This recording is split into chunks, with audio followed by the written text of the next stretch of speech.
Well, in some ways, an appropriate chapter for this time of year. If you follow March Madness, David versus Goliath, right?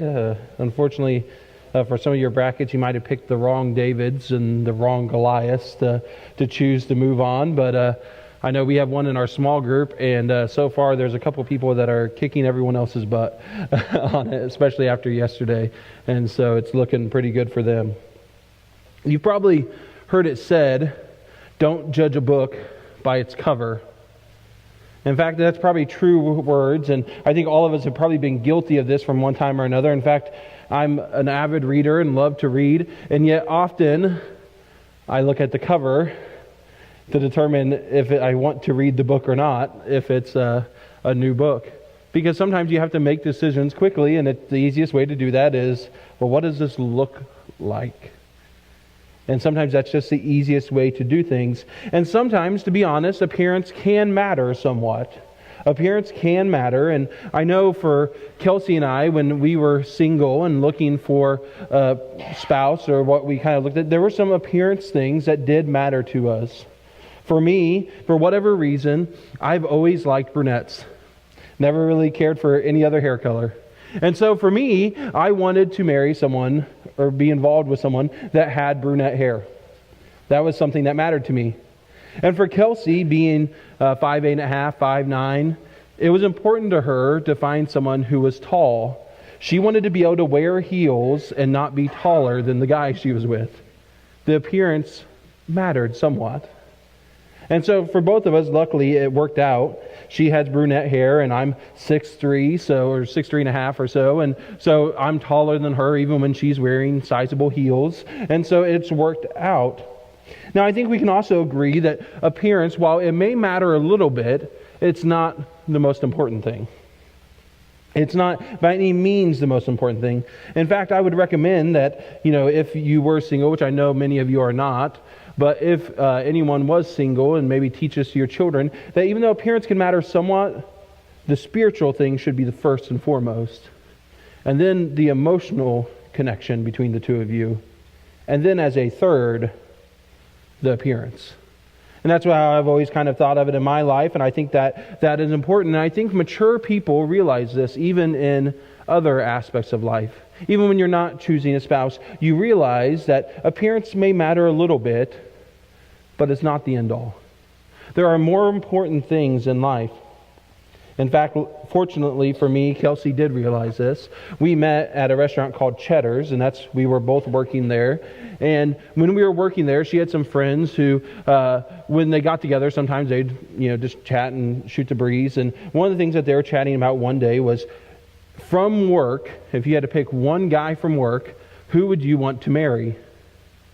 Well, most of the girls there who were not Christians, or maybe not necessarily the most mature Christians, were picking the hot guys.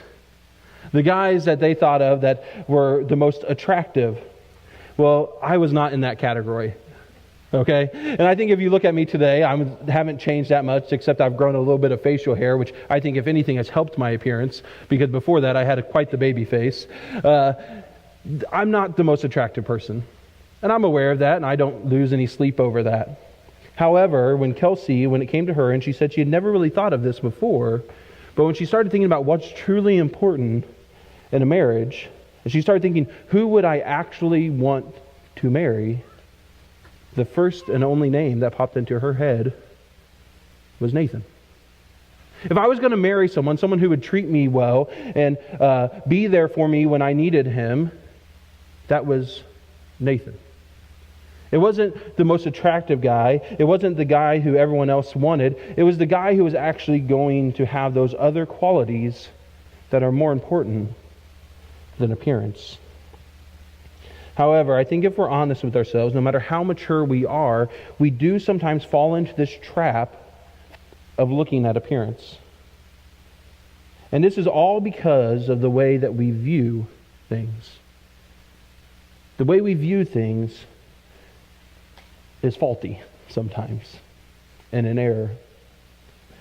This chapter of the story challenges us in the way we view things in two ways. And the first of those is what I want to jump right into, and that it challenges us, it challenges the way we view others. this chapter of the story challenges the way that we view others. You see, Samuel knows that he's supposed to pick from the sons of Jesse who's going to be king, but he does not know which one. God tells him it's a son of Jesse, but does not say the name of the son. He just tells him to go to Jesse's house and pick the next king. And so that's what he does. He's faithful to God. And Samuel, as we've seen from last week's story, and as if you've been reading in, he is a faithful man. He is a godly man. But often, even Samuel, he viewed others in a way that wasn't always the most godly. He didn't always view people in the most godly way. And that's where we're at in this story. In fact, Israel often didn't view people in a godly way either. That's why they were so excited to have Saul as their king, because Saul looked the part.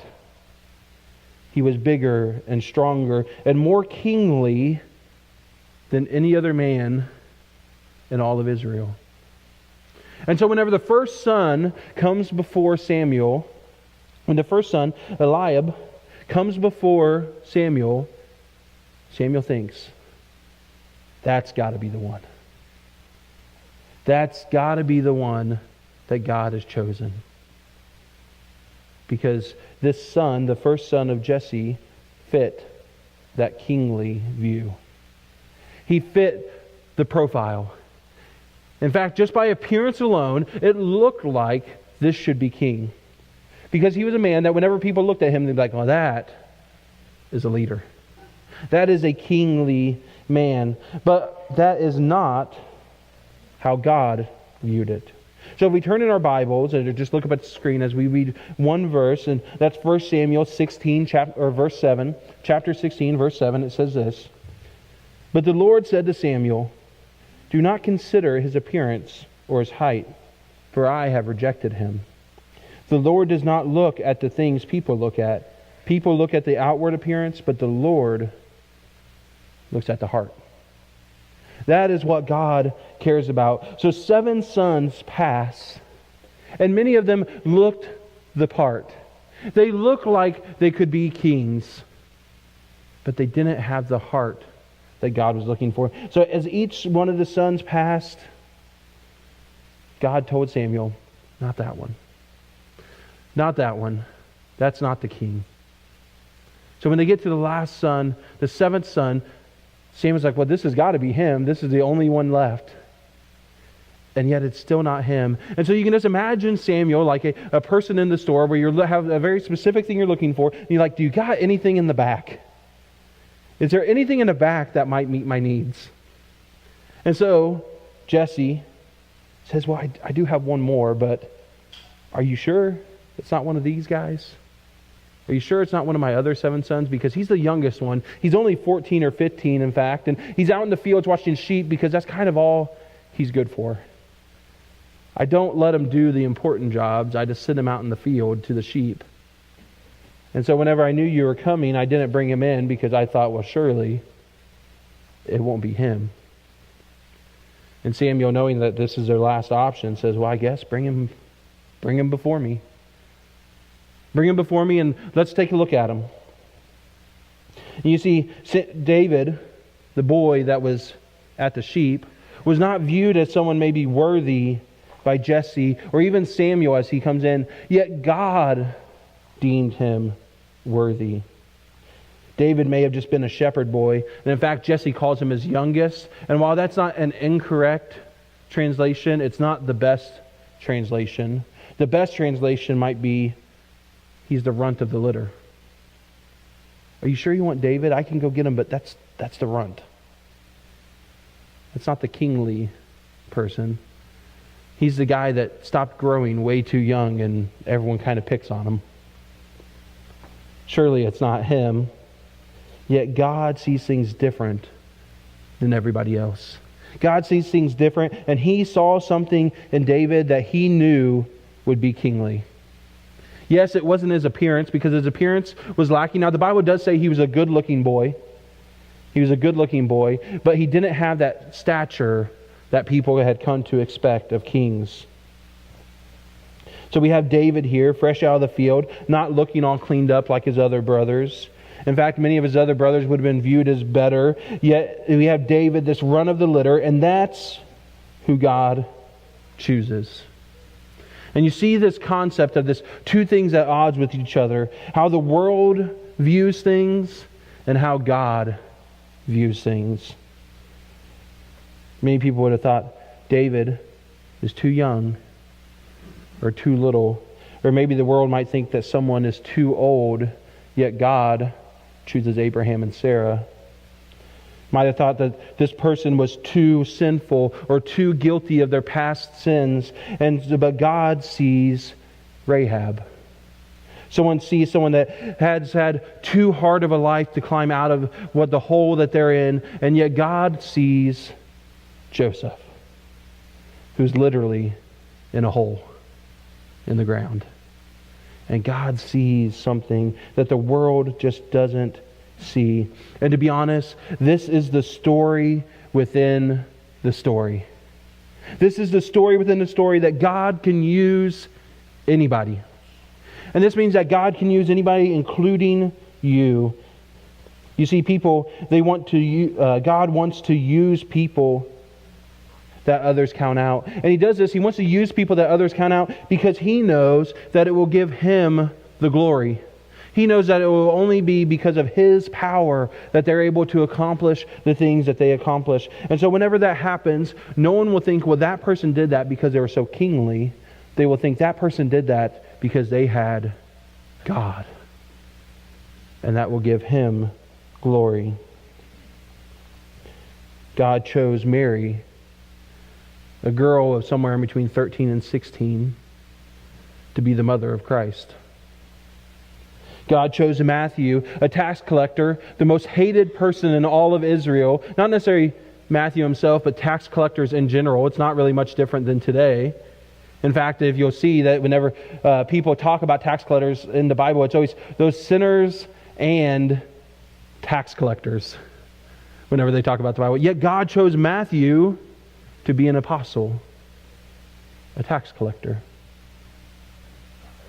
Matthew, who wrote the Gospel of Matthew, the longest of the Gospels that tells us of Jesus' life.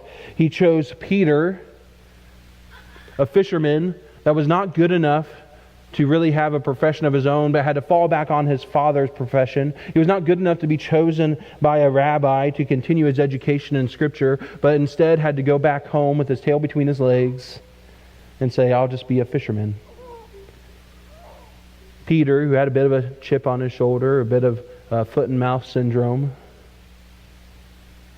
kind of person who often didn't do the right thing or say the right thing, yet it was Peter who he would build his church upon.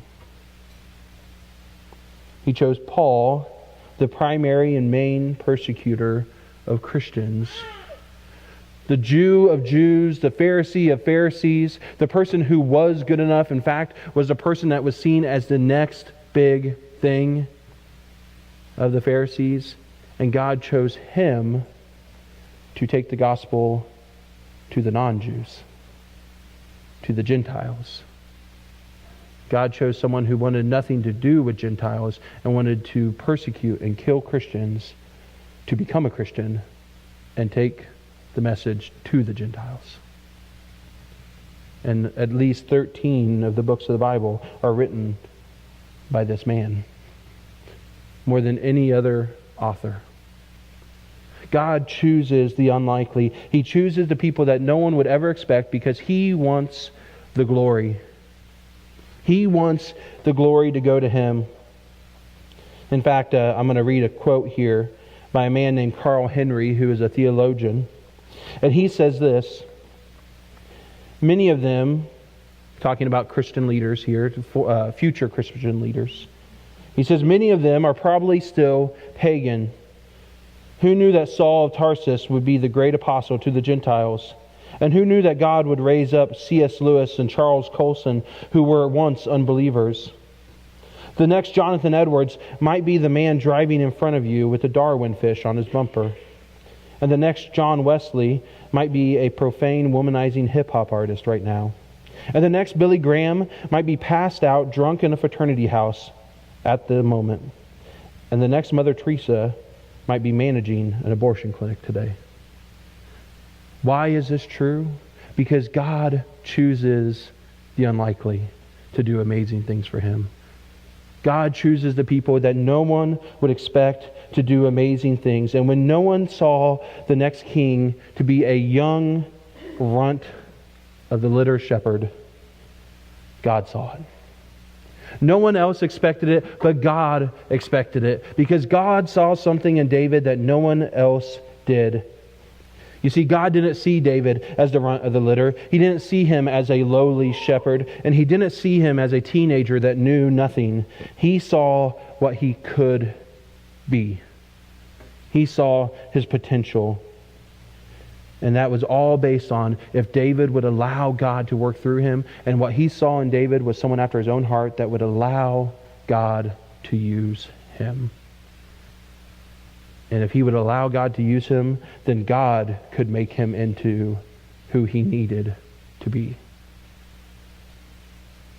So the challenge to us on this one is adjusting our view of others to be God's view of others. Adjusting our view of others to be God's view of others. And so ask yourself this question, that if someone came in today into this church, what would you do if a drug addict walked through the door, hopped up on meth or whatever he might be on? What would you do? What if a pro-choice senator decided to walk through the door? What would you say or do to the senator? What would happen if a stinky, dirty, homeless person walked through the door, or the town drunk that everyone knew last night was drunk out of his mind and came in hungover? What would you say to them? What would you say to someone who is known to abuse his family if they walked through the door and wanted to hear about Jesus? What would you do when you look at the person that's hurt you most in your life, whether it's a parent that walked out the door, an ex that left you, or just someone that has spurned you over and over again? What would you do if they walked into the church?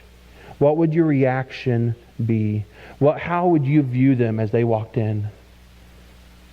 Would you view them from our worldly perspective? Or do you view them from how God sees them?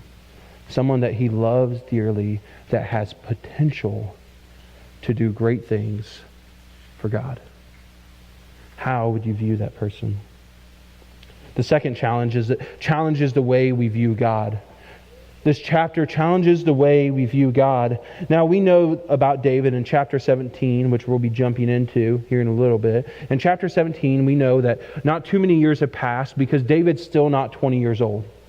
You see, in the Jewish culture, when you're 20, it was kind of mandated that you serve in the military, that you fight along with the nation of Israel. And so we see David here bringing food to his brothers from home. He's not in the military yet. He's still a teenager. And so he can't be 20 years old. Most commentators think he's probably more like 17, 18 in this picture. And he comes to the encampment of the Israelites. And what does he see? He sees this giant of a man, probably about 9 feet tall. And we've already said David's kind of the runt of the litter. And the average Jew was more in the middle of the 5 feet range. So like 5'6", 5'7", 5'8", somewhere around there. And so if David was viewed as the runt, we can imagine how short David is. 5'2", 5'3", maybe. Kind of a short guy. And we see this 9 foot tall Goliath, this person that towers over everyone around him, taunting and making fun of and challenging the Israelites, saying, if any of you can defeat me, my army will lay down its weapons. We will be your servants. But if I defeat you, then you'll be ours. And everyone is terrified. Let's jump into 1 Samuel 17. Verse 11 says this. On hearing the Philistines' words, that's Goliath, Saul and all the Israelites were dismayed and terrified. They were shaking in their booties. In fact, we see in verse 26, when we jump up, it says that David asked the men standing near him, "What will be done for the man who kills the Philistine and removes his disgrace from Israel? Who is this uncircumcised Philistine that he should defy the armies of the living God?" And this is David right here saying, somebody needs to shut that guy up. Somebody needs to shut that guy up. He needs to stop running his mouth. We are God's people. This guy doesn't know what he's talking about. And yet all the other Israelites, they're shaking in fear. Why? Because they view something in front of them. They view Goliath as the world views him, and yet they don't quite view God the way they should. In fact, we see this in 1 Samuel 17, 32 through 33. We have Saul conversing with David. And David said to Saul, "Let no one lose heart on account of this Philistine. Your servant will go and fight him." Saul replied, "You are not able to go out against this Philistine and fight him. You are only a young man, and he has been a warrior from his youth." You see, already at this time, Saul knows who David is. In fact, Saul has had David come and play the harp for him to calm him down in his stressful moments. Because David was known as something as a creative type, a singer and songwriter, not a warrior. He's the runt of a litter. He's a singer-songwriter. He's not a warrior. He's not a battle-hardened warrior. And so Saul looks at him and says, "Are you crazy? Because I'm not sending you out there to fight Goliath. I don't think there's anyone in my army who's capable of doing it, let alone my harpist. Are you serious? I'm going to send you, David?" But David doesn't give up. He wants to go out and fight Goliath because David sees something that no one else sees. And that's that he sees God for who he is. He does not see Goliath in front of him, but he sees God with him. But Saul, unfortunately, does not see things this way. And he tries to dress David up in his armor, and it just doesn't fit. Because Saul, who's head and shoulders above everyone else, and David's who the runt of the litter, I mean, this is quite the difference. And it's not going to work. And so David tells him, "I don't need anything." So he goes down to the river, and he picks up 5 smooth stones, and he picks up his sling, which he's already been using for years in protecting the sheep, trying to drive off wild animals that are coming to attack the sheep. And so he knows what he's doing, and he has absolutely no fear. The Israelites are terrified, and David's approaching the giant with no fear. You see, the Israelites lacked faith, and they tried to fit God into what they thought was reality. They tried to fit God into their reality instead of changing their reality based on who God is. You see, the Israelites, they tried to put God into a box. And when we put God in a box, we become afraid. When we put God in a box and don't let Him be outside the box, we're afraid. And we're afraid because we put God in a box, and then the what-ifs start to dominate our life. The what-ifs plague us. And the Israelites had to be thinking, what if Goliath wins? And what if we become slaves and servants to the Philistines? And what if they take our land? And we may be thinking, what if the economy crashes again? And what if the test comes back as cancer? And what if I spend the rest of my life alone? And what if there's another terrorist attack? And what if a tornado hits Brownstown? What if? But David didn't see the what ifs. He instead saw the who is. Who is bigger? Who is more powerful? Who is? And we see this in 1 Samuel 17, verse 45 through 49.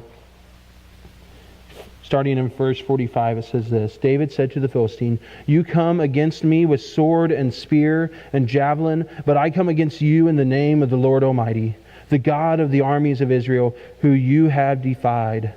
This day the Lord will deliver you into my hands, and I will strike you down and cut off your head. This very day I will give you the carcasses of the Philistine army to the birds and the wild animals, and the whole world will know that there is a God in Israel. All those gathered here will know that it is not by sword or spear that the Lord saves, for the battle is the Lord's, and he will give all of you into our hands." As the Philistine moved closer to attack David, David ran quickly toward the battle line to meet him. Reaching into his bag and taking out a stone, he slung it and struck the Philistine on the forehead. The stone sank into his forehead, and he fell face down on the ground. I said at the beginning the story of David versus Goliath, but that's not really true. This isn't a story of the underdog. This isn't the story of David versus Goliath. If anything, the underdog is Goliath. Not because David was so small or not because he was so powerful that he could defeat Goliath, but he was the underdog because he was fighting God, not David. It was not a story of an underdog story like we like to use it. It wasn't a story of David and Goliath. It was a story of God versus Goliath. You see, no one thought David could win because their view of God was just too small.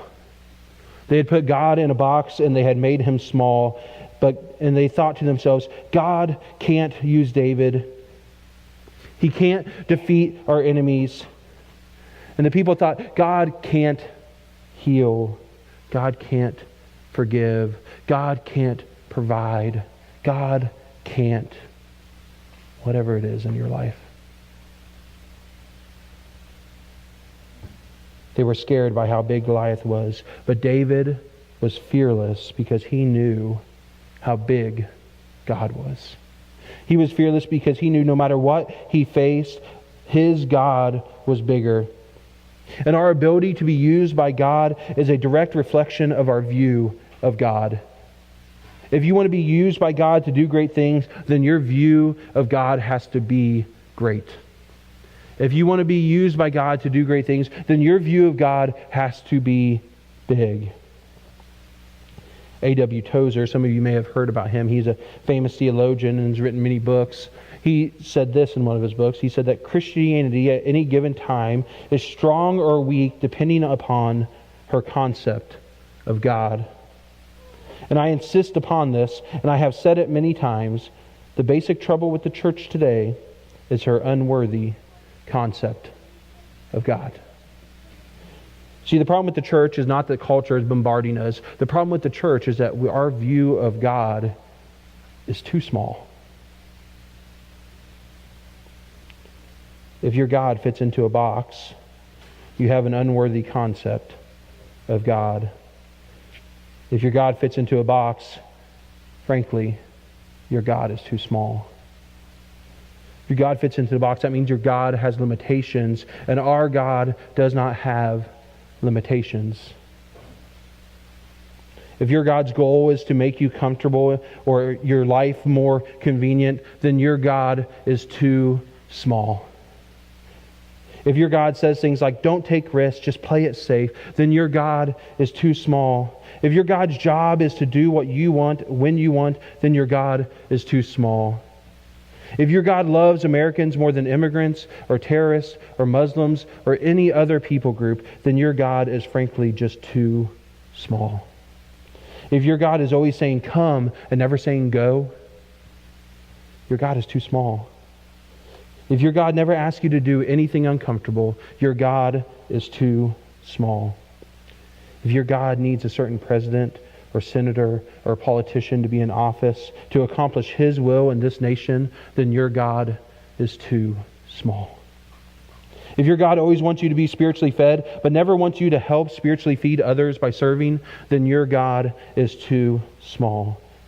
If your God always agrees with you and thinks your opinions are always reasonable, then your God is too small. If your God is Baptist or Methodist or Lutheran, Catholic, or belongs to any one church group or denomination, then your God is too small.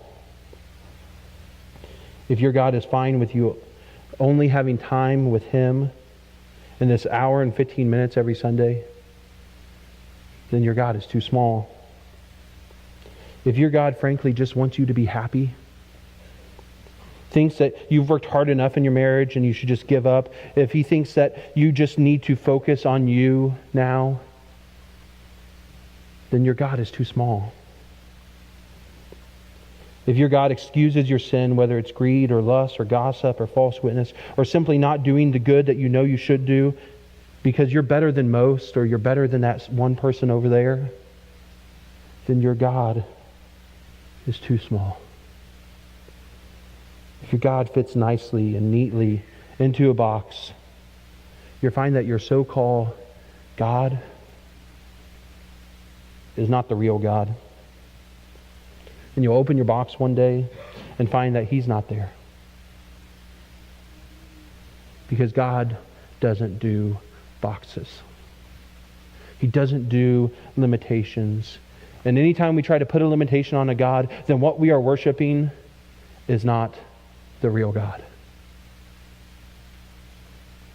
So the challenge is, as today, is adjusting our view of God to be beyond our box.